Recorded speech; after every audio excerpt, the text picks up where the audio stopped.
Y si te dijera que el arma más letal nunca fue una espada o una bala, sino la inteligencia silenciosa de una mujer condenada a la invisibilidad, detrás de las fachadas de poder y opulencia del pasado colonial, donde los señores imponían su autoridad con látigos y pistolas, existían mentes que, subestimadas y oprimidas, orquestaban destinos con una astucia que los más poderosos ni siquiera podían concebir.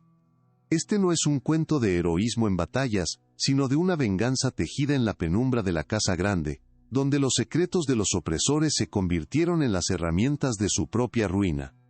La historia que sigue revela cómo la pluma, en manos invisibles, puede ser más afilada que cualquier hoja, y la paciencia de un esclavo, más implacable que la furia de los hombres blancos. El sol de la mañana, aún tímido, apenas se atrevía a tocar el escenario de horror que se desplegaba en la verde grama de la plantación de azúcar. Sangre, escarlata y viva, se mezclaba con el rocío, tiñendo la tierra como un sacrificio profano. Dos cuerpos de hombres blancos, opulentamente vestidos, yacían tendidos en posiciones grotescas, sus rostros contorsionados en una última expresión de odio y sorpresa congelada. Balas precisas y mortales habían encontrado sus blancos, atravesando corazones que antaño latían con la arrogancia del poder. Un tercer hombre, el doctor Alcaide, se tambaleaba en shock, su pañuelo empapado en el líquido carmesí, un testigo renuente de un destino brutal. Y desde una ventana de la cocina de la casa grande, medio oculta por el humo que escapaba de la chimenea, la figura de una mujer, Esperanza, observaba. Sus labios, casi imperceptiblemente, se curvaron en una sonrisa tenue, agridulce. La deuda de sangre había sido saldada. Los cuerpos de los señores, Ricardo Vasconcelos y Fernando Pimentel, eran un testimonio mudo de una furia desmedida. Uno caído boca abajo, el otro de espaldas, brazos abiertos en un gesto final de desesperación. La corta distancia entre ellos indicaba un enfrentamiento casi a quemarropa, sin misericordia, donde el honor y el orgullo chocaron en un duelo fatal. El silencio, que antes del amanecer era llenado por el canto de los pájaros, ahora era denso y pesado, roto solo por los pasos vacilantes del doctor Alcaide, cuyos ojos, desorbitados, no podían apartarse de los charcos de sangre que se formaban lentamente. Era una visión que se grabaría en la memoria de cualquiera que la presenciara, una mancha imborrable en el idílico escenario de la plantación. El olor a pólvora todavía flotaba en el aire húmedo, mezclándose con el dulce perfume de la caña de azúcar. Al lado de uno de los cuerpos, yacía una pistola de duelo, su cañón aún humeante, un eco silencioso del último disparo. El pañuelo del doctor Alcaide, antes blanco inmaculado, ahora rojo, era un símbolo de la contaminación de aquella escena. Sus temblores eran visibles, no solo por el shock del descubrimiento, sino por la comprensión implícita de lo que aquel acto significaba para el orden establecido. Dos pilares de la sociedad colonial, aniquilados por sus propias pasiones, y él, un hombre de ciencia y respeto, reducido a un mero espectador de la barbarie, incapaz de alterar el pasado. Un caos silenciado, pero de repercusiones explosivas. Mientras el pánico comenzaba a apoderarse de los primeros esclavos que se acercaban, atraídos por el tumulto y el olor metálico, Esperanza mantenía su postura. El humo de la chimenea, que servía para disimular su presencia en la ventana de la cocina, también oscurecía la profundidad de su mirada. Esa sonrisa sutil, casi imperceptible, no era de alegría, sino de una profunda y agridulce satisfacción.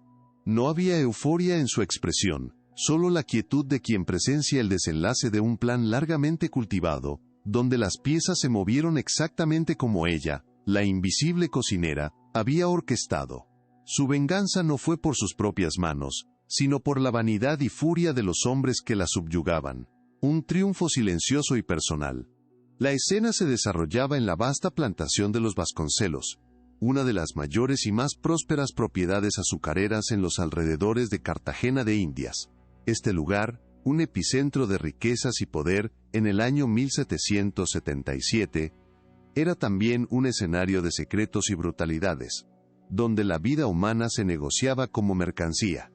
Los hombres caídos, el capitán Ricardo Vasconcelos y el coronel Fernando Pimentel, no eran simples hacendados.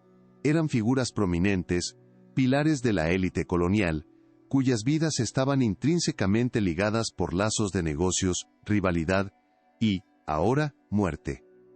El shock no residía solo en las muertes en sí, sino en la magnitud de quienes eran y lo que representaban para la estructura de poder de la región, ahora violentamente sacudida. Ricardo Vasconcelos, el dueño de la propiedad, era conocido por su impetuosidad y su poderío económico, un hombre que controlaba vidas y tierras con mano de hierro.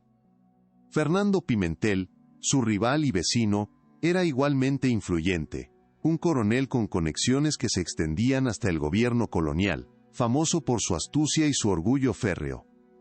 La caída de ambos, por más que fuera un duelo de honor, parecía improbable, dadas sus posiciones y el cuidado que siempre demostraban en mantener las apariencias. La comunidad de Cartagena, al enterarse, ciertamente cuestionaría cómo semejante tragedia pudo ocurrir, socavando la fachada de civilidad y control que la élite colonial tanto se esforzaba por proyectar.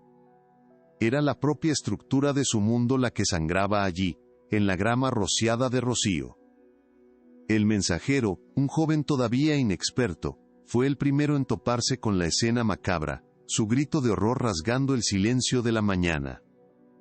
Sus pasos torpes, que antes llevaban la correspondencia entre los señores, ahora corrían de vuelta a la casa grande, anunciando la calamidad. En pocos minutos, la quietud fue sustituida por el pánico. Esclavos, curiosos y temerosos, se aglomeraron a la distancia, sus rostros una mezcla de shock y un silencio elocuente. La noticia se extendió como fuego en paja seca, llegando a oídos de la viuda de Ricardo, cuya histeria resonó por los pasillos, un contraste estridente con la calma calculada de Esperanza, quien seguía observando desde su puesto privilegiado. El doctor Alcaide, un hombre de ciencia y buen juicio, intentaba mantener la calma, pero la magnitud del evento era abrumadora. Sus ojos escudriñaban la escena en busca de respuestas, de una lógica que pudiera explicar tal barbarie. Las armas, las marcas en el suelo, la postura de los cuerpos, todo indicaba un duelo, pero la ferocidad de la escena sugería algo más profundo, más personal. Sin embargo, en una sociedad donde el honor era un fetiche, la narrativa del duelo se solidificaría rápidamente. Nadie buscaría las manos que realmente armaron las pistolas, ni la mente que tejió la red de la ruina. La verdad, como siempre, sería más compleja, más sombría e invisible a los ojos que se negaban a ver. En la superficie, parecía ser una tragedia más impulsada por la pasión y el orgullo masculino, un clímax sangriento de una antigua rivalidad, pero, desde su ventana, Esperanza sabía la verdad. Era la venganza. Una venganza meticulosa, fría y calculada, que no necesitó de fuerza bruta o armas visibles para ser ejecutada. Ella comprendía que la verdadera fragilidad de los hombres residía en su propia arrogancia y en su código de honor, que podía ser tan fácilmente manipulado como una carta bien forjada. Este no era el fin de una disputa, sino el inicio de un legado, la prueba de que incluso en la invisibilidad, una voluntad poderosa puede cambiar el curso de la historia con la precisión de un cirujano. La grama empapada de sangre sería limpiada, los cuerpos enterrados, y la historia oficial, escrita. Pero lo que nadie sospechaba, y lo que la historia raramente registra, era la mano silenciosa detrás de la cortina, la mente ingeniosa que transformó la pluma en un arma más letal que la pistola. Cómo una mujer esclavizada, ciega a los ojos de la sociedad colonial, logró orquestar una venganza tan perfecta e invisible, usando las propias palabras de los señores para sellar sus destinos. ¿Cuál fue la terrible cadena de eventos que llevó a este momento de sangriento triunfo y cuál la fuerza que la impulsó a tal acto? Para desentrañar este misterio, necesitamos regresar al mundo antes de la tormenta. Antes de que descubramos la terrible cadena de eventos que nos trajo hasta este momento, cuéntanos aquí en los comentarios desde dónde nos estás viendo. Siempre es increíble saber hasta dónde resuenan estas historias. Para entender la raíz de esta terrible tragedia, necesitamos retroceder en el tiempo, al año 1830, en una hacienda cafetalera en el interior del Brasil colonial, donde el sol implacable castigaba la tierra y a los hombres. En aquella época, Esperanza, la joven mujer esclavizada cuyo nombre era una cruel ironía, aún creía que la resignación era la única forma de supervivencia. Los años de opresión le habían enseñado a ella y a tantos otros que cualquier chispa de rebelión sería aplastada con una brutalidad aún mayor. El destino parecía sellado, y las pocas alegrías eran robadas de la sombra de la tiranía. Nadie osaba soñar con la libertad, mucho menos con la venganza. Esperanza había llegado a la hacienda Victoria, siendo aún niña, traída de tierras lejanas después de una travesía marítima inhumana. Su pueblo, antaño libre y soberano, fue diezmado, y ella, arrancada de su cultura y lengua, fue arrojada a un mundo donde su humanidad era negada a cada instante. Los primeros años fueron de un miedo constante y de una adaptación forzada, donde la pérdida de la vista, resultado de una enfermedad mal curada en la infancia, se transformó en una extraña dádiva. Sin la luz del sol, ella aprendió a ver con otros ojos, a descifrar el mundo a través de los sonidos, olores y toques. Su rutina diaria era la de una sombra silenciosa. Ella trabajaba en la casa grande, donde su ceguera paradójicamente la volvía útil e invisible. Se movía por los pasillos y habitaciones con una precisión asombrosa, memorizando cada mueble, cada tabla que crujía, cada patrón de sonido de sus opresores. Ella servía las mesas, arreglaba las habitaciones, limpiaba lo que nadie más veía, absorbiendo el bullicio de la vida de los señores como una esponja. Era una existencia de servidumbre, pero también de constante aprendizaje y observación, forjando una inteligencia aguda. Su característica más peculiar, la ceguera, era su camuflaje. Mientras los otros esclavos eran forzados a mantener los ojos bajos en señal de sumisión, Esperanza podía mirar, sin ser notada. Su falta de visión física era interpretada como una inofensividad que le permitía escuchar y procesar. Nada escapaba a sus otros sentidos agudizados. Ella distinguía los pasos de cada miembro de la familia del coronel, el nerviosismo en sus voces, el tintineo de cada llave, el olor de cada perfume. Era una espía involuntaria, a quien los señores ignoraban, despreciando la mente brillante que se escondía bajo la fachada de fragilidad. La relación de Esperanza con los otros esclavos era de una discreción calculada. Ella no era una líder ruidosa, sino una confidente silenciosa, un puerto seguro para los desahogos y lamentos que se susurraban por los rincones del barracón. Ella escuchaba las historias de injusticia, las pequeñas rebeliones y los sueños imposibles de libertad, sin jamás opinar abiertamente. Su memoria fotográfica auditiva registraba cada palabra, cada detalle, cada pedazo de información que pudiera ser útil. Su presencia pasiva inspiraba confianza, y la gente hablaba libremente en su presencia, sin percibir la fuerza latente que se acumulaba. Esperanza dominaba el arte de la invisibilidad. En medio de la opresión, ella aprendió a ser indispensable, pero al mismo tiempo, olvidable. Preparaba tés, cosía, cuidaba a los hijos del coronel, siempre con una eficiencia discreta que la mantenía fuera del alcance de los castigos más severos. Ella se amoldaba al sistema, haciéndole creer que era solo una pieza más en el vasto engranaje de la hacienda. Pero, detrás del rostro sereno y de los ojos vacíos, su mente trabajaba incansablemente, analizando cada movimiento, cada palabra, cada debilidad de sus señores, transformando cada día en una clase de estrategia y supervivencia. El amo de la hacienda Victoria era el coronel Sebastião de Mendonça, un hombre cuya soberbia era tan imponente como su fortuna. Descendiente de un linaje de caficultores y militares, él se consideraba la propia encarnación de la autoridad y la civilización en un territorio salvaje. Con su porte altivo y voz retumbante, Sebastião comandaba su propiedad como un pequeño reino, donde su palabra era ley y su crueldad, una herramienta de control. Él tenía un hijo, Enrique, moldeado a su imagen, arrogante e impetuoso, que ya demostraba los mismos rasgos de tiranía de su padre. La hacienda Victoria se extendía por leguas, un vasto imperio de café y ganado que prosperaba a expensas de cientos de vidas esclavizadas. Ubicada en un valle fértil, sus tierras eran codiciadas, pero su fama trascendía la riqueza. Era conocida por su disciplina férrea, y por el puño de hierro de su señor.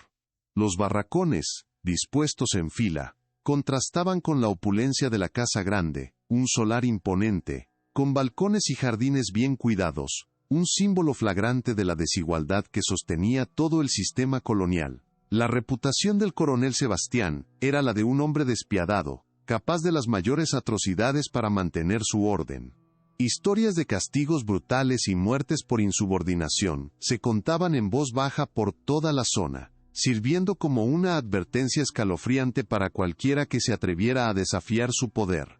Él se enorgullecía de su justicia ejemplar, creyendo que la demostración de fuerza era el único idioma que los esclavos y hasta sus rivales comprendían. Su mirada gélida bastaba para callar la más fuerte de las voces, y su sonrisa, una promesa de sufrimiento inminente. La jerarquía de poder en la hacienda se imponía con puño de hierro. Debajo del coronel, el capataz principal, Ambrosio, un hombre corpulento y sin pizca de piedad, era el ejecutor de sus órdenes, asegurándose de que la producción nunca bajara y que la disciplina se mantuviera a base de latigazos y gritos. La familia del coronel, incluyendo a su esposa doña Ismenia y a su hijo Enrique, aunque no estaban directamente involucrados en la supervisión del trabajo esclavo, eran cómplices silenciosos y beneficiarios de la crueldad, viviendo en un lujo sostenido por el sufrimiento ajeno. La palabra del coronel era ley, y la vida de cada uno allí dependía de su estado de ánimo. En un día aparentemente normal, el sol de la tarde bañaba la hacienda Victoria en un dorado engañoso. El murmullo de las voces y los sonidos del trabajo diario daban la impresión de una orden establecida, de una rutina inalterable. En la casa principal, la vajilla tintineaba en la cocina, y los pasos apresurados de esclavos llevando bandejas resonaban. Enrique se reía a carcajadas con un amigo en el porche, mientras el coronel Sebastián revisaba documentos en su despacho, ajeno a la existencia de un mundo fuera de su influencia inmediata. Era la calma que precede la tormenta, una belleza efímera que ocultaba la violencia a punto de estallar. Pero pequeñas señales de tensión ya podían percibirse por ojos atentos. Un grupo de esclavos recién llegados parecía más inquieto, intercambiando miradas furtivas. El capataz Ambrosio había sido más agresivo de lo normal con un joven que no alcanzó la cuota diaria de café, y los gritos aún resonaban débilmente entre las barracas de esclavos, un recordatorio cruel de lo frágil que era la vida allí. En la casa principal, Esperanza notó la irritación creciente en la voz del coronel al hablar sobre deudas y ganancias, presagio de que la presión sobre los esclavos aumentaría en las próximas semanas, exacerbando aún más la ya insostenible situación. Sentada en el porche de atrás, con el sol en la cara, Esperanza escuchaba los sonidos de la hacienda mezclarse con sus propios pensamientos. Sentía la creciente inquietud en el aire, como un murmullo subterráneo que anunciaba un terremoto. Sus dedos recorrían la textura áspera de la madera, mientras su mente trazaba los límites de su existencia. La resignación, antes una necesidad, ahora era una carga. Una nueva fuerza comenzaba a cristalizarse en su interior. Una fuerza silenciosa e inquebrantable que clamaba por justicia. Pero la ilusión de normalidad estaba a punto de hacerse pedazos de forma irreversible. El quiebre de la ilusión no vino con el clamor de una rebelión masiva, ni con la llegada imponente de un justiciero. Vino en el silencio sofocante de una tarde abrasadora, bajo un sol inclemente que teñía el cielo de un amarillo enfermizo. Esperanza, ocupada en la cocina preparando la cena, sintió un escalofrío gélido recorrer su espalda, un presentimiento nefasto que le oprimía el pecho. Los sonidos de la hacienda, antes familiares, de repente sonaron distorsionados, amenazantes. Un grito agudo, infantil, cortó el aire, seguido por carcajadas ásperas, y el chasquido seco de un látigo.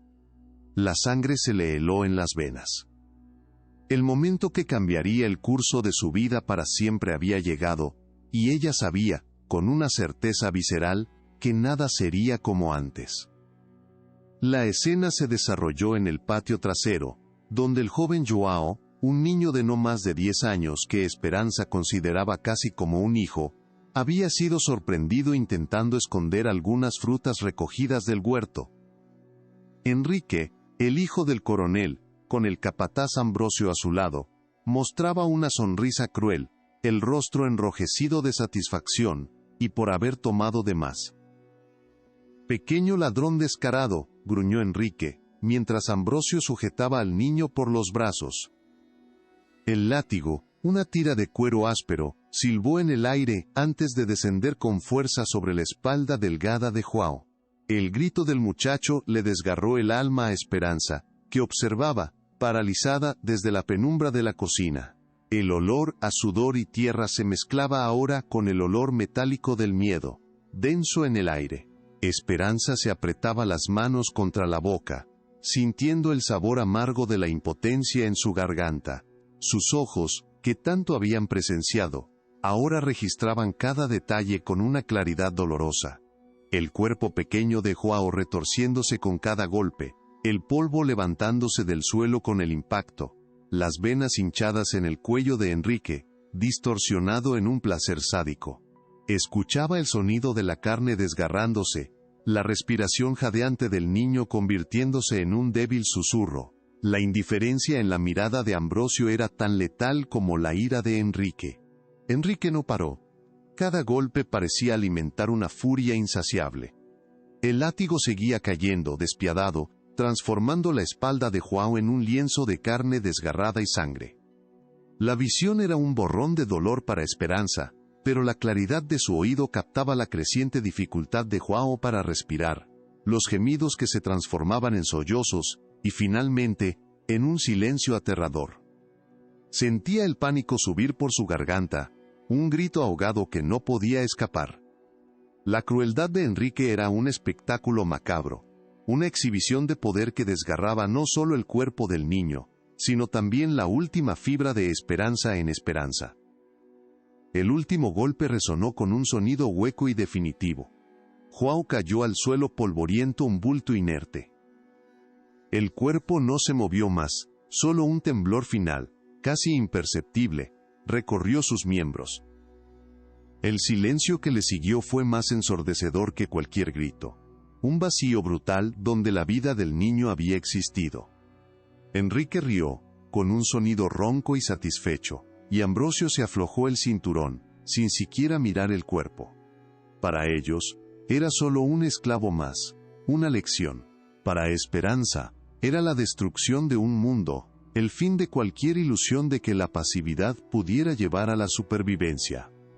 Esperanza sintió un frío glacial recorrer su alma. No había lágrimas, solo un vacío cortante, un duelo inmediato que la consumía por dentro.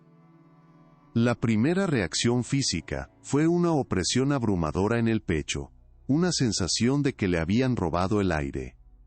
Se tambaleó, las manos buscando apoyo en la pared de la cocina. Sus ojos permanecían fijos en el cuerpo de João, el pequeño bulto de carne y esperanza que ahora yacía sin vida. La injusticia era tan palpable que parecía tener peso, una piedra aplastándole el corazón. El mundo a su alrededor pareció derrumbarse, y el tiempo se distorsionó con acento agudo, transformando segundos en una eternidad de agonía. Enrique y Ambrosio, indiferentes a la tragedia que acababan de orquestar, dieron la espalda y entraron en la casa principal, sus voces resonando en risas insensibles. João fue dejado allí, en el patio, como un objeto desechable, una mancha en la tierra. La luz del sol, antes tan presente, pareció retroceder, sumergiendo el escenario en una penumbra triste. Otros esclavos que habían presenciado la escena de lejos, regresaron a sus tareas, sus ojos bajos, la resignación grabada en sus rostros, una resignación que Esperanza ya no sentía. A ella le quedaba la visión del cuerpo sin vida, un testimonio silencioso de la barbarie que había ocurrido. En un trance, Esperanza emergió de la cocina, sus pies descalzos apenas tocando el suelo. Se arrodilló al lado del niño, el dolor desgarrándole el alma. Sus dedos, antaño tan delicados en la cosecha del café, ahora temblaban al tocar la piel fría y pegajosa de João. La piel que antes irradiaba el calor de la vida, ahora era una envoltura gélida, cubierta de sangre y polvo. Ella lo abrazó, sintiendo el peso inerte del cuerpo, la cabeza reposando en su regazo. No había palabras, solo un gemido gutural que escapaba de su garganta, un lamento primal que mezclaba el dolor de la pérdida con el inicio de una rabia insana. Mientras sostenía el cuerpo de João, el dolor comenzó a cederle el paso a algo más frío e implacable: la rabia. No era un ardor fugaz, sino una llama constante, de hierro, que se cristalizaba en su pecho. La impotencia que la había paralizado dio paso a una claridad espeluznante. Miró hacia la casa principal, a las ventanas que reflejaban el atardecer, y al porche donde Enrique y su padre disfrutaban de sus vidas. En aquel instante, una decisión irrevocable se formó en su corazón, tan sólida como las montañas que rodeaban la hacienda. João no moriría en vano. Su muerte sería el catalizador. El plan nació allí, en el polvo del patio, bajo el peso del cuerpo de João. No sería una venganza ciega e impulsiva, sino una retribución calculada, un ritual de justicia invertida. Cada opresor que había prosperado a costa del sufrimiento, cada risa que se burlaba del dolor ajeno, pagaría. La semilla del odio, sembrada por la crueldad, germinaba ahora como un árbol robusto de consecuencias. Esperanza visualizó los rostros de los culpables, sus rutinas, sus puntos débiles. Era un pacto silencioso con el espíritu del niño, un juramento hecho bajo la sombra de la muerte, donde la vida y la dignidad serían restauradas a través de la aniquilación. Se levantó, el cuerpo de João suavemente depositado en el suelo, cubierto por un paño que encontró. Ya no había más rastros de duelo en sus ojos, solo una resolución férrea. La resignación había muerto con João. En su lugar, nacía una cazadora. El plan era arriesgado, el castigo si la descubrían sería severo, pero el fuego que ardía en su pecho era más fuerte que cualquier miedo. Cada uno de ellos, desde el coronel Sebastián, hasta el capataz Ambrosio, pasando por el sádico Enrique, sentiría el peso de la consecuencia.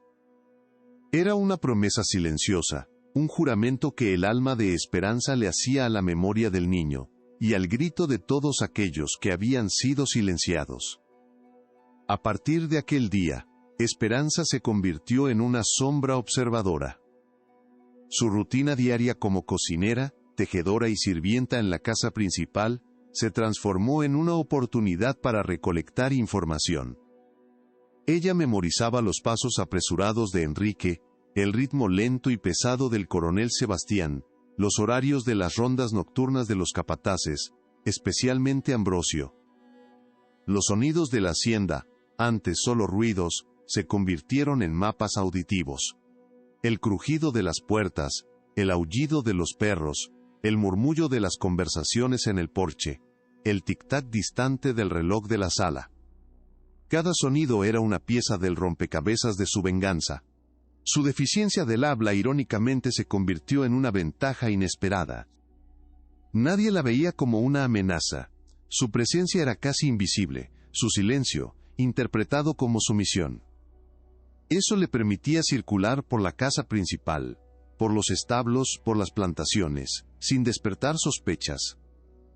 Ella notaba los lugares donde las puertas permanecían sin cerrojo por la noche, las ventanas con cerrojos oxidados, los atajos olvidados en el bosque alrededor de la propiedad. Cada detalle, por más trivial que pareciera, era almacenado en su mente, construyendo un inventario detallado de vulnerabilidades y oportunidades. Esperanza también aprendió a escuchar lo que no se decía. Mientras servía las comidas, sus ojos recorrían las expresiones, el lenguaje corporal de los amos, captando matices de irritación, descuido o complacencia. En las conversaciones susurradas entre los otros esclavos, ella pescaba información crucial sobre las bebidas favoritas de los amos, sus hábitos de sueño, sus manías, y hasta sobre la ausencia de determinados guardias en ciertas noches. La red de información crecía cada día, y Esperanza silenciosamente iba tejiendo los hilos de su plan, transformando cada pedazo de conocimiento en un arma potencial. Identificar las vulnerabilidades no era solo sobre las estructuras físicas o las rutinas, sino también sobre la naturaleza de los objetivos.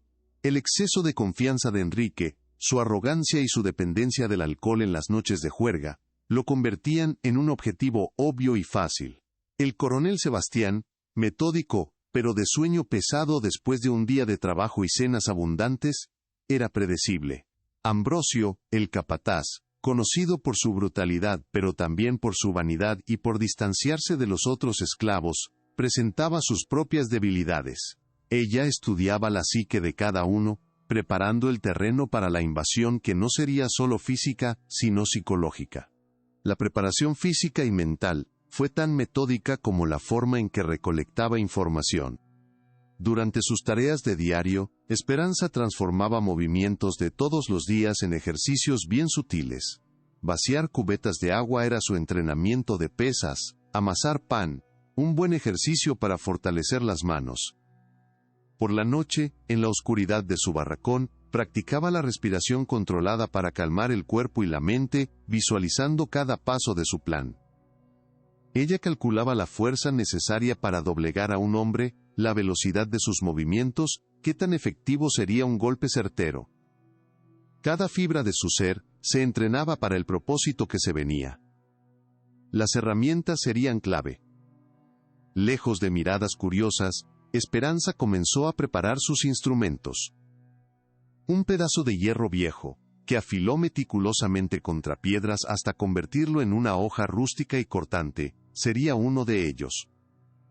También recogía hierbas del monte, estudiando sus propiedades soporíferas y paralizantes con esa sabiduría ancestral, que le pasaron de boca en boca. Probaba pequeñas cantidades en animales chicos, viendo qué efecto tenían. Era un ritual oscuro de experimentación, donde la naturaleza se hacía cómplice de su venganza, y el conocimiento, un poder que nadie esperaría de una esclava muda. Cada atardecer, cuando las sombras se alargaban, Esperanza reforzaba su determinación. Ella revivía la imagen de Juan, su carita en paz, su sonrisa inocente.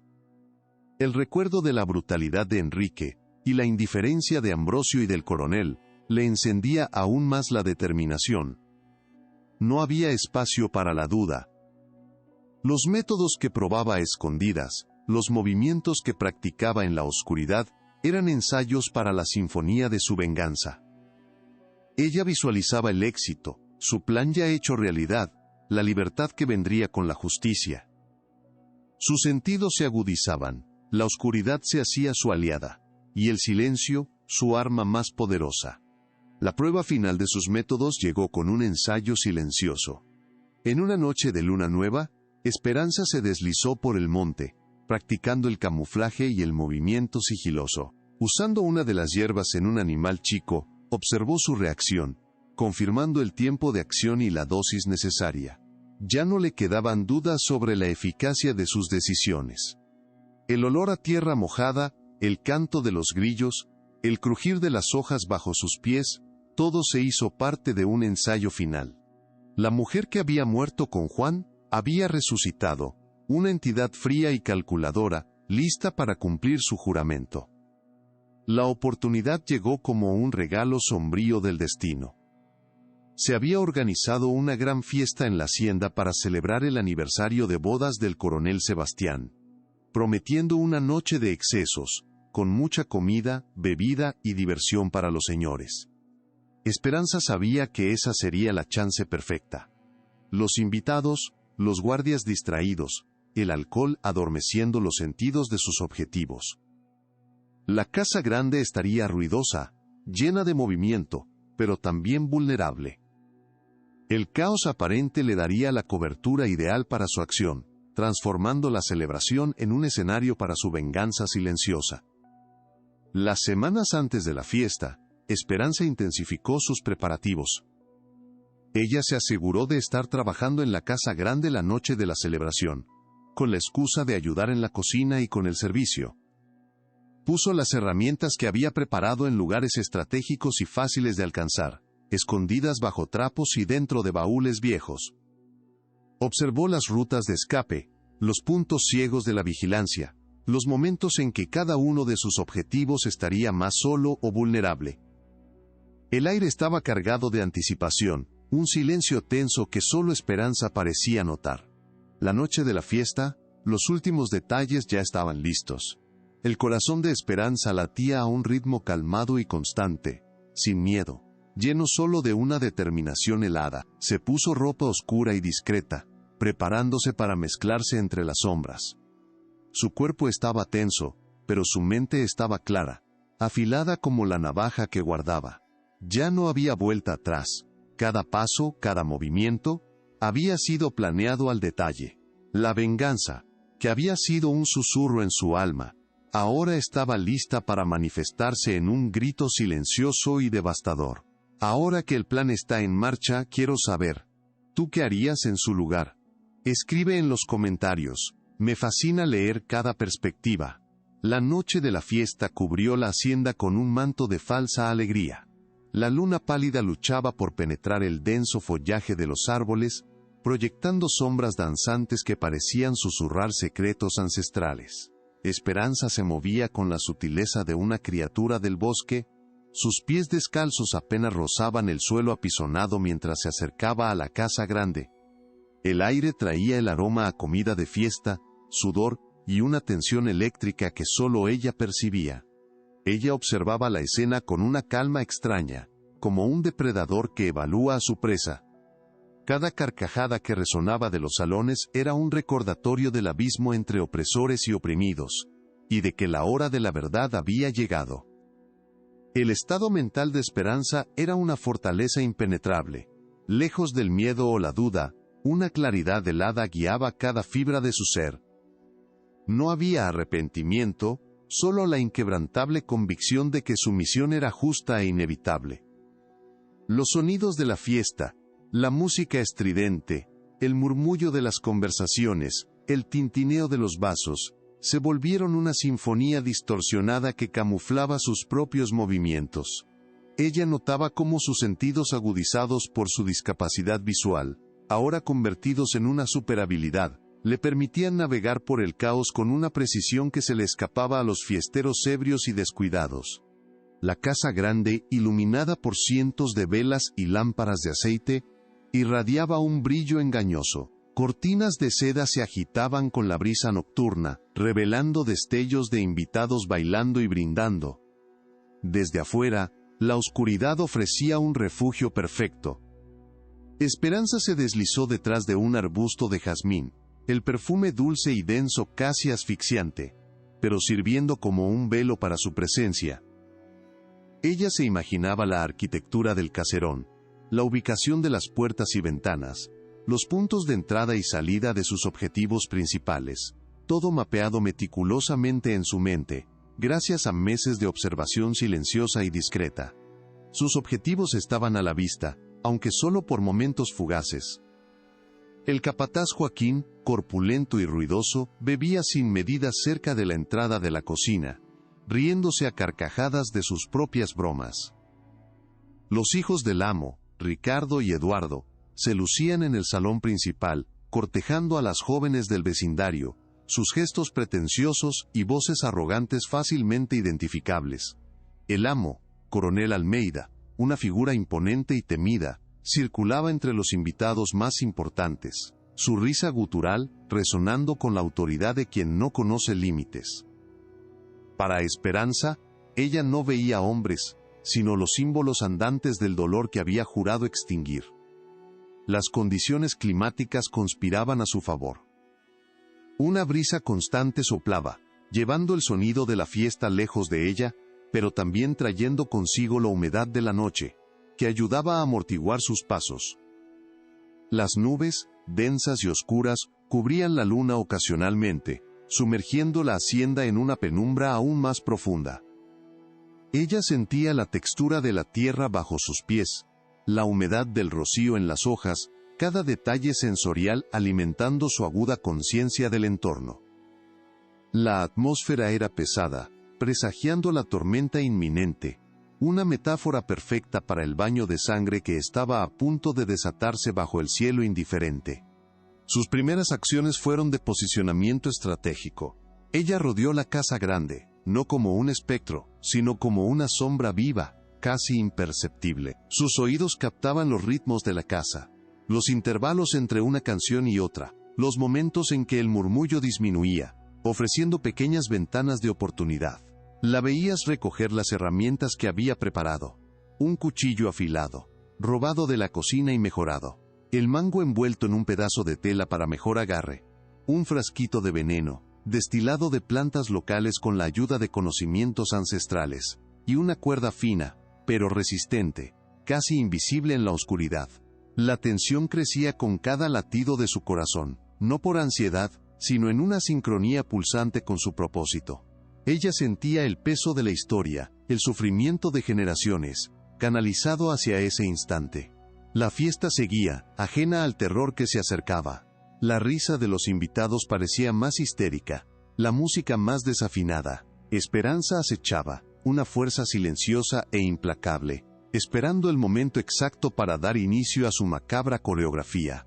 La oscuridad era su aliada, el ruido, su disfraz y la justicia, su única ley. Ella sabía que el primer paso sería el más crucial, el que sellaría el destino de todos esa noche.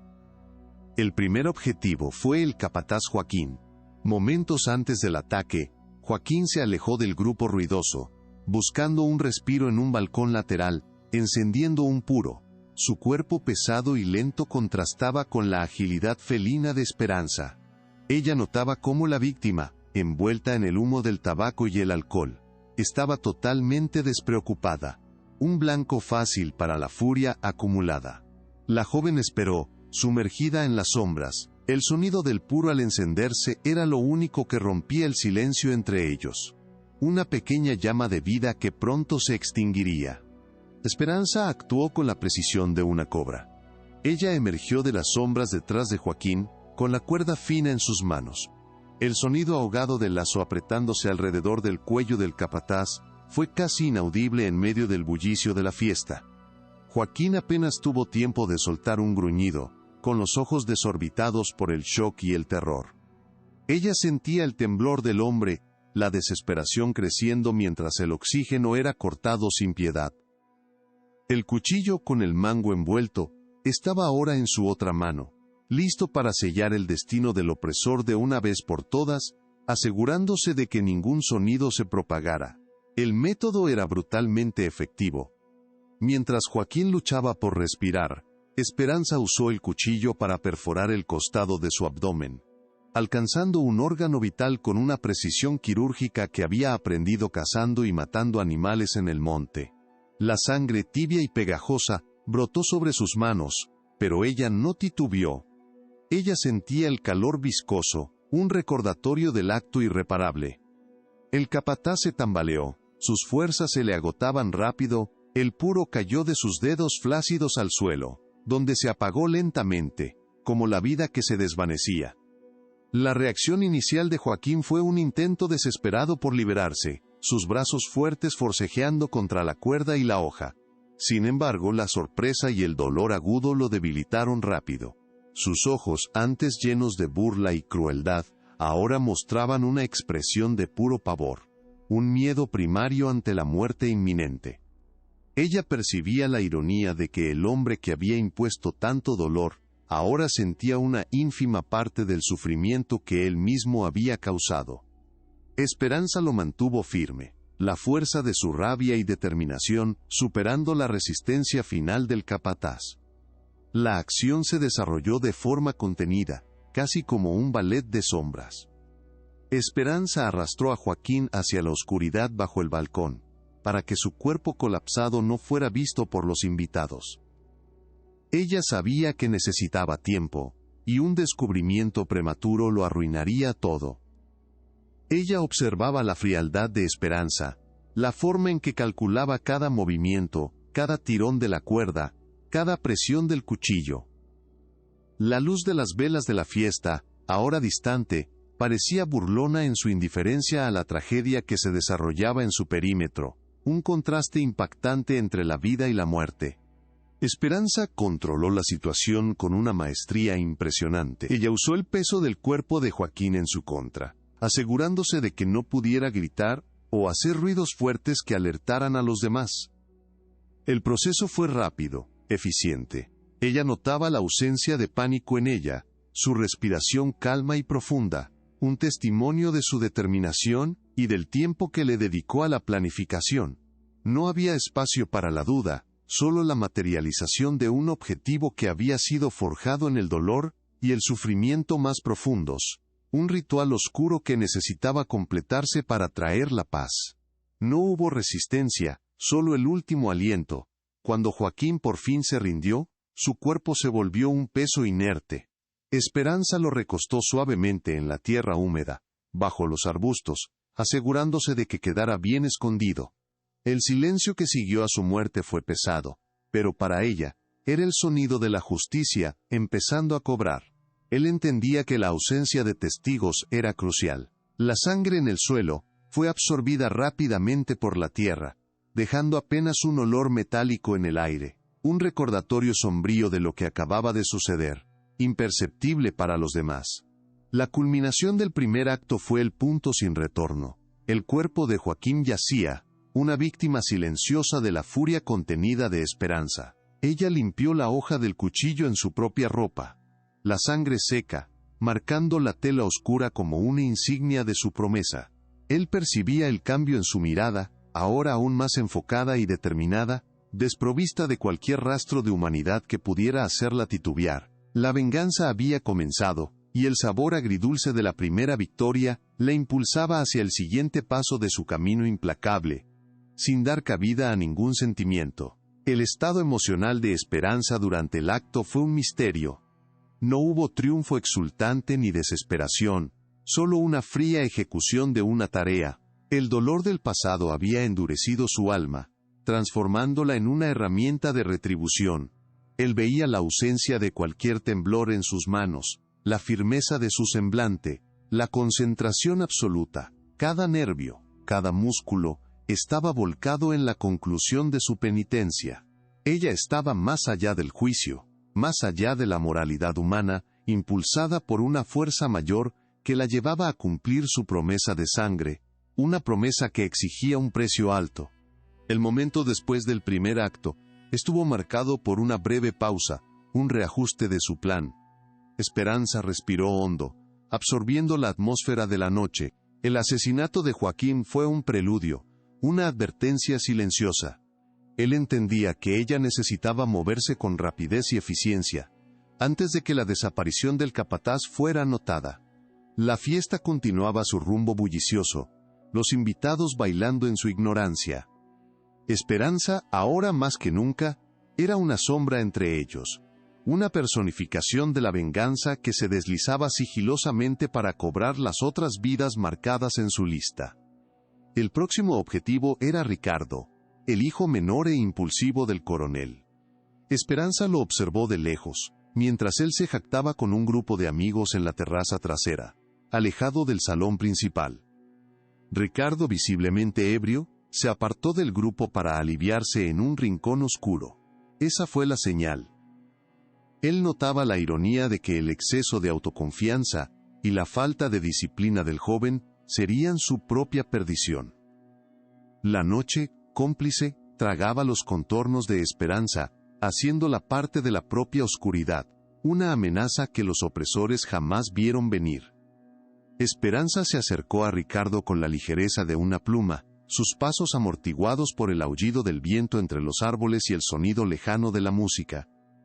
Cuando él se giró, el cuchillo ya estaba ahí, rápido e implacable. No hubo tiempo para gritos ni defensas. La hoja alcanzó su corazón con una precisión escalofriante, silenciando su aliento arrogante para siempre. Él veía el shock paralizar el rostro de Ricardo, los ojos fijos en un punto distante antes de apagarse, transformando la vida exuberante en un títere sin cuerdas, que caía sin resistencia en el suelo de tierra apisonada. El cuerpo de Ricardo cayó sin un sonido. Esperanza lo arrastró a la oscuridad de una maleza densa, escondiéndolo como había hecho con Joaquín. Esta vez, usó el pequeño frasco de veneno.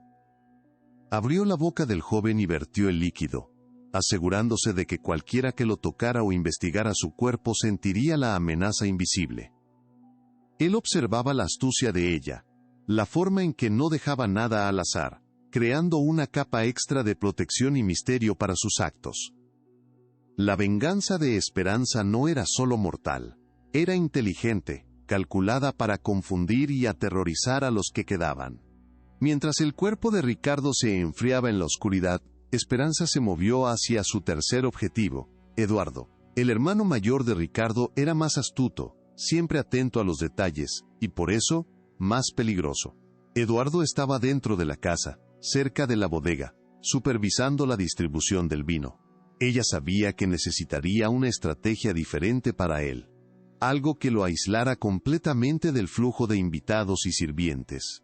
Él veía la mente de Esperanza funcionando, como un reloj suizo, ajustándose a cada nueva circunstancia, adaptando el plan original para asegurar la eliminación de cada objetivo. La oportunidad se presentó cuando Eduardo bajó a la bodega para buscar una rara botella de vino, un pedido especial del coronel. La bodega, oscura y húmeda, era el escenario perfecto para el tercer acto. Esperanza, ya familiarizada con el diseño del lugar gracias a sus observaciones, bajó sigilosamente antes que él. Colocó la cuerda que había usado para Joaquín en lo alto de la escalera estrecha, tensándola lo suficientemente baja para que Eduardo tropezara, pero no tan alta como para que la viera. La trampa estaba armada, esperando que la presa cayera por su propia soberbia. Cuando Eduardo bajó con una vela en la mano, no vio la trampa. La vela se le cayó al tropezar, sumiendo la bodega en oscuridad total y un silencio abrupto. El sonido de su cuerpo cayendo y la botella de vino haciéndose pedazos resonó por la sala. Antes de que pudiera recuperarse, Esperanza estaba sobre él. Usó un trozo de tela para sofocar sus gritos y con el cuchillo, asestó el golpe fatal. Él sentía la intensidad del momento, la vida del segundo hijo del patrón siendo cegada en la oscuridad, un castigo merecido por sus crueldades pasadas.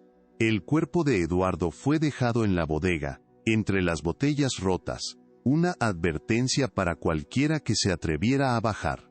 Esperanza subió las escaleras, su respiración tan tranquila como la de un niño dormido. Cerró la puerta de la bodega por fuera con un candado que ya tenía listo, sellando el destino del hombre y asegurándose de que no sería descubierto tan pronto.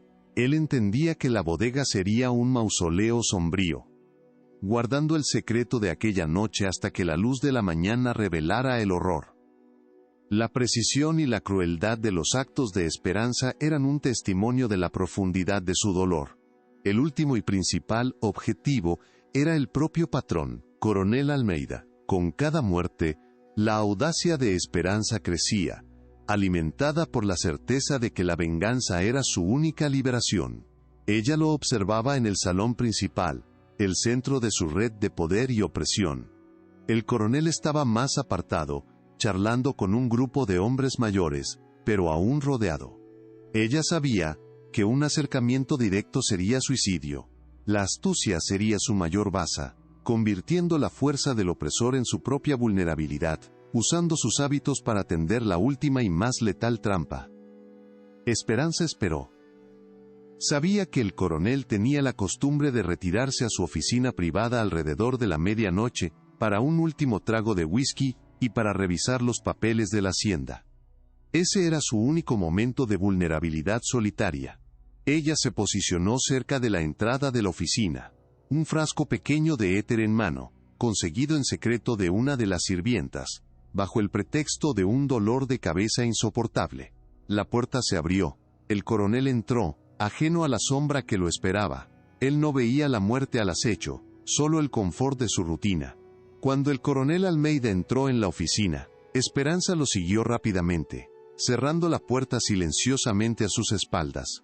Antes de que él pudiera siquiera girarse, ella presionó el paño empapado en éter sobre su cara.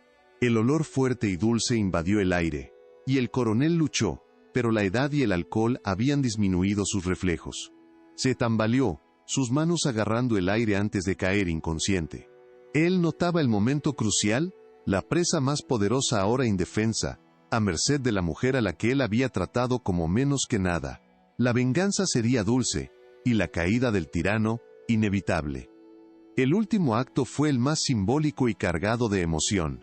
Esperanza arrastró el cuerpo inconsciente del coronel Almeida a la silla de su propia oficina, la misma desde donde dictaba sus sentencias de crueldad. Con el cuchillo limpio, asestó el golpe final, no solo en su corazón, sino en su pecho, cortando la carne con la misma indiferencia con la que él había cortado la vida y la esperanza de tantos otros. Él veía la frialdad en el rostro de Esperanza, la ausencia de cualquier duda, mientras la hoja penetraba la piel del hombre que representaba todo su sufrimiento. Un silencio pesado cayó sobre la oficina, contrastando con el murmullo aún lejano de la fiesta. No había más enemigos vivos para Esperanza. El cuchillo, ahora manchado con la sangre del último tirano, descansaba en su mano.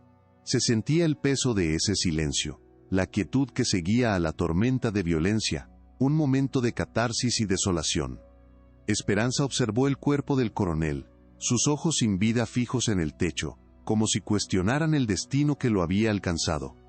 La misión estaba cumplida, la deuda de sangre saldada, y la paz finalmente podría empezar a manifestarse en su alma. La magnitud de lo que había hecho la invadió. 4 vidas cegadas. 4 opresores eliminados. No había gloria, solo el agotamiento de un ciclo de dolor que había llegado a su fin. Él notaba que, para Esperanza, no se trataba de un placer sádico, sino de una necesidad apremiante, una cirugía dolorosa para extirpar el cáncer de la crueldad de su mundo. Ella observó los resultados de sus actos, los cuerpos esparcidos por la hacienda como una advertencia sombría, un mensaje grabado en sangre para cualquiera que osara continuar el legado de sus opresores, desafiando el orden establecido. El estado físico y mental de Esperanza era de agotamiento pero también de una extraña ligereza. La carga de la venganza había sido liberada. Él veía la quietud en sus ojos, la calma que seguía a la tormenta. Ella estaba manchada de sangre, exhausta, pero con la mente clara. La sensación de haber completado su tarea, de haber hecho lo que nadie más se atrevería, era un bálsamo para las cicatrices de su alma. Ella se había transformado de víctima en ejecutora, y ahora, solo los ecos de su coraje y determinación quedarían grabados en la memoria de la hacienda, un recuerdo imborrable. Esperanza dejó la oficina del coronel Almeida, cerrando la puerta a sus espaldas con la misma discreción con la que la había abierto. No había prisa en sus movimientos, solo una certeza silenciosa.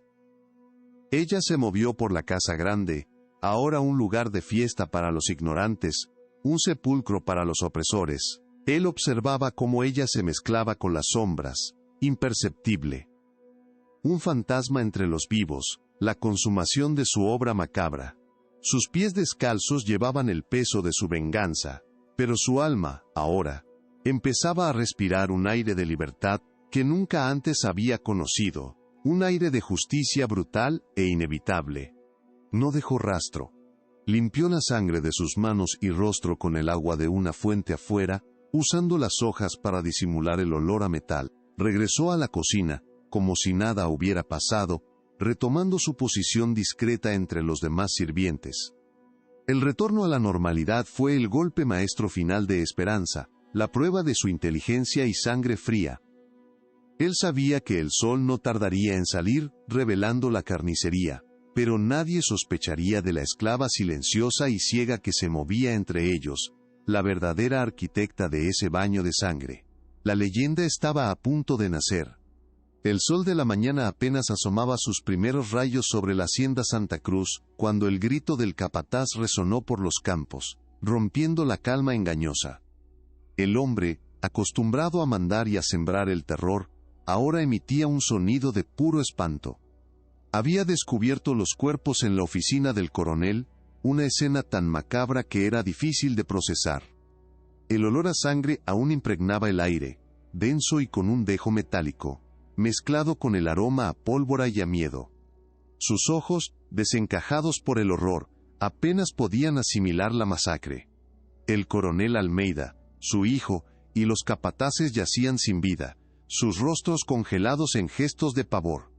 La terrible revelación fue un golpe que sacudió todo, la ilusión de control hecha añicos. La noticia se corrió como pólvora. En minutos la casa principal, que antes era un bastión de poder, se convirtió en un escenario de pánico generalizado.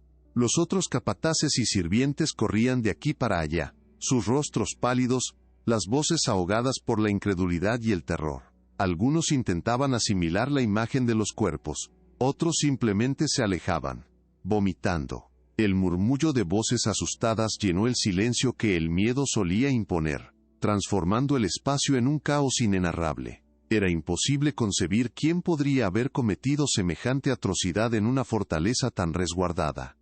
La llegada de los demás habitantes de la hacienda solo intensificó la histeria colectiva. Mujeres lloraban, los niños se aferraban a sus madres, y los hombres, desarmados y desorientados, trataban de entender la magnitud de la tragedia.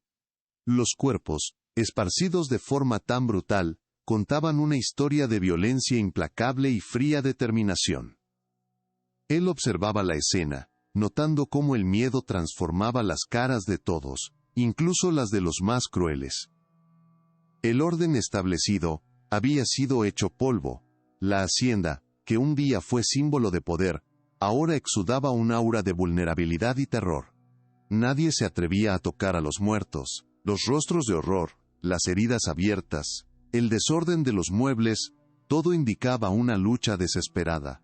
O quizá, una ejecución precisa. El capataz, recuperándose del shock inicial, trataba en vano de organizar la situación, pero sus órdenes se perdían en el torbellino de emociones. La brutalidad del ataque sugería un atacante con una furia contenida por mucho tiempo, alguien que conocía cada rincón de la propiedad. Él sabía que la imposibilidad de identificar al atacante entre los pocos hombres restantes alimentaba aún más el terror y la confusión. Alguien finalmente logró mandar un mensajero a caballo al pueblo más cercano, a kilómetros de distancia, para notificar a las autoridades. La espera fue agonizante, cada minuto estirándose en una eternidad de incertidumbre. Mientras tanto, la escena del crimen permanecía intacta, un horrible monumento a la violencia. El sol subía en el cielo, iluminando la masacre, pero sin disipar las sombras de la duda y el miedo que se cernían sobre la hacienda.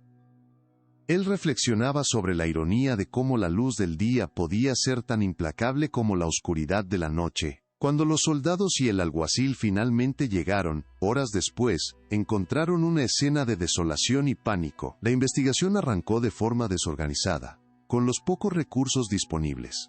No había señales de allanamiento, lo que descartaba la hipótesis de ladrones externos. Ninguna pista concreta aparecía, solo la extraña ausencia de cualquier indicio que apuntara a un culpable. Las teorías iban desde lo sobrenatural hasta un levantamiento interno, pero ninguna parecía plausible para la mente racional. El crimen era un enigma frío, envuelto en silencio y sangre. Las preguntas sin respuesta empezaron a corroer la fe en la seguridad y el orden. ¿Quién sería capaz de cometer semejante barbarie y desaparecer sin dejar rastro? La ciega y silenciosa Esperanza, en medio de los demás sirvientes, observaba la frustración de las autoridades, su impotencia ante lo inexplicable. Él entendía que, para ellos, era un asesinato brutal, pero para los esclavizados y para el propio narrador, era el amanecer de una leyenda. Las teorías oficiales morirían en las páginas de los informes, pero la verdad, susurrada, comenzaría a vivir. Los herederos del coronel Almeida llegaron algunos días después, consternados y furiosos por la pérdida. Encontraron la hacienda en estado de turbulencia, la producción paralizada por el miedo. La tragedia fue un golpe financiero y de prestigio, desestabilizando un imperio construido sobre la crueldad. El funeral fue un evento sombrío, más marcado por el terror y la desconfianza que por el dolor genuino. Las tradiciones de luto se vieron eclipsadas por la urgencia de encontrar respuestas, y la atmósfera de paranoia era palpable, afectando cada aspecto de la propiedad. Se inició una cacería implacable. Todos los esclavizados fueron interrogados, algunos brutalmente torturados, pero nadie reveló información alguna. El miedo era una barrera infranqueable, pero la solidaridad y el silencio entre ellos eran aún más fuertes. Las medidas de seguridad fueron reforzadas, patrullas nocturnas instituidas, pero el daño ya estaba hecho, y la sensación de invulnerabilidad había desaparecido para siempre. La hacienda se transformó en una prisión para todos, amos y esclavos, encadenados por el fantasma de una venganza implacable. La noticia de la masacre en la hacienda Santa Cruz resonó por toda la región, causando escalofríos a otros hacendados. El caso se convirtió en una advertencia sombría, un recordatorio de que la autoridad absoluta era, en realidad, frágil. Muchos aumentaron la vigilancia en sus propias tierras, temiendo que la osadía se propagara como una enfermedad contagiosa. El miedo a la revuelta, antes una amenaza latente, ahora tomaba forma, personificada en un asesino invisible e implacable. La semilla de la duda y el pavor fue plantada, y él observaba cómo crecía. Entre la comunidad de esclavizados la reacción fue compleja. Públicamente, expresaban temor y sumisión, pero en secreto, un murmullo de admiración y triunfo comenzó a circular. Esperanza, la ciega, la muda, era vista con nuevos ojos, su discreta presencia ahora cargaba un peso indescriptible. Aquel acto de venganza, aunque terrible, encendió una llama de esperanza y empoderamiento, demostrando que incluso los más oprimidos podían encontrar una forma de retribución. La hacienda ya no era la misma. El miedo había cambiado de lado. Esperanza, la arquitecta del baño de sangre, permaneció en la hacienda, invisible en su ceguera y silencio. Nadie jamás la relacionó con los crímenes, su discapacidad sirviendo como el disfraz perfecto. Ella continuó con sus tareas diarias, una figura discreta, pero ahora cargada de un secreto monumental. El peligro de ser descubierta existía, pero su inteligencia y sangre fría eran un escudo inquebrantable. Él sabía que su verdadero triunfo no fue solo la venganza, sino la capacidad de habitar el mismo espacio que sus enemigos, impune, una sombra viviente. La hacienda, marcada para siempre, luchó por retomar su antigua rutina. Los nuevos propietarios intentaron borrar las marcas de la tragedia, pero el aire permanecía pesado, impregnado por la memoria de la violencia. Las habitaciones donde los cuerpos fueron encontrados permanecieron vacías por mucho tiempo, testigos silenciosos de un horror inenarrable. Cada rincón de la propiedad parecía susurrar la historia de aquella noche fatídica, y la ausencia de los antiguos opresores dejaba un vacío lleno de un silencio opresor. La hacienda nunca más sería solo un lugar de trabajo. El legado inmediato de la masacre fue la alteración permanente del equilibrio de poder en la región. La confianza de los amos de esclavos fue sacudida, y una tensión subterránea se estableció entre opresores y oprimidos. El caso de la hacienda Santa Cruz se convirtió en un cuento de advertencia, una leyenda urbana que crecía con cada susurro. Las conversaciones nocturnas de los esclavos ganaron un nuevo matiz, una mezcla de miedo y reverencia por lo que había sucedido. Él sentía que este evento singular había reescrito las reglas no dichas de aquel mundo brutal. Con el paso de los años, la historia de la hacienda Santa Cruz y el misterio de sus asesinatos se transformaron en una leyenda, contada en secreto en los barracones y alrededor de las fogatas. Los detalles se mezclaban con el folclore local, adquiriendo un tono casi mítico. Las versiones eran muchas, cada una añadiendo capas de misterio y fascinación. La identidad del asesino permaneció un enigma oficial, pero entre los esclavizados, la verdad era conocida y reverenciada, pasada de boca en boca, un secreto sagrado.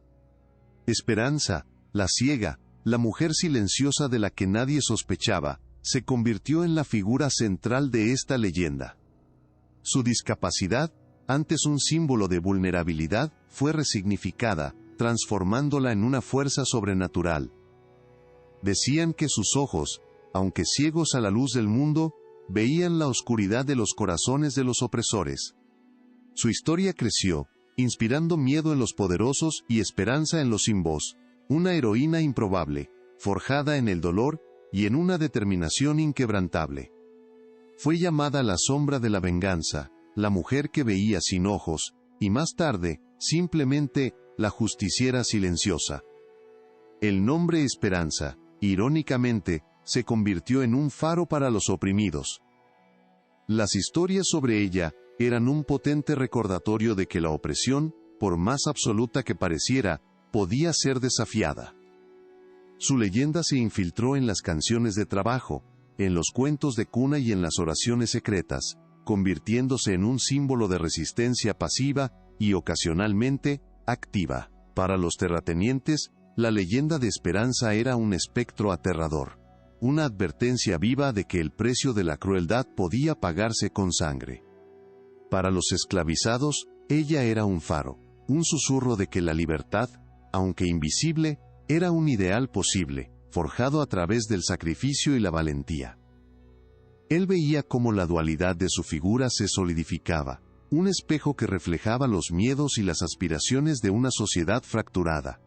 La leyenda de Esperanza persistió por generaciones, trascendiendo las barreras del tiempo y del espacio. De un acto de venganza solitario, ella se convirtió en un símbolo eterno de resiliencia y justicia. Su historia es un puente entre el pasado y el presente, recordándonos que la búsqueda de dignidad y libertad es una llama que nunca se apaga.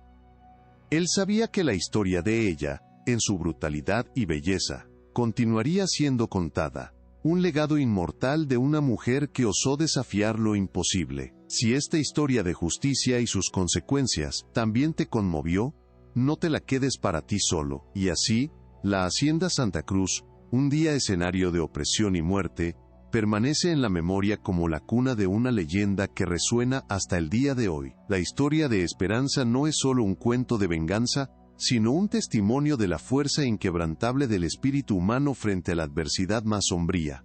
Su valentía y determinación, forjadas en las profundidades del sufrimiento, dejaron una marca indeleble, un grito silencioso por justicia que resuena a través de los siglos, inmortalizando el recuerdo de que ni siquiera la ceguera puede apagar la visión de un futuro libre. Si te gustó, dale like, comparte y suscríbete, para no perderte más historias que revelan las verdades ocultas de nuestro pasado.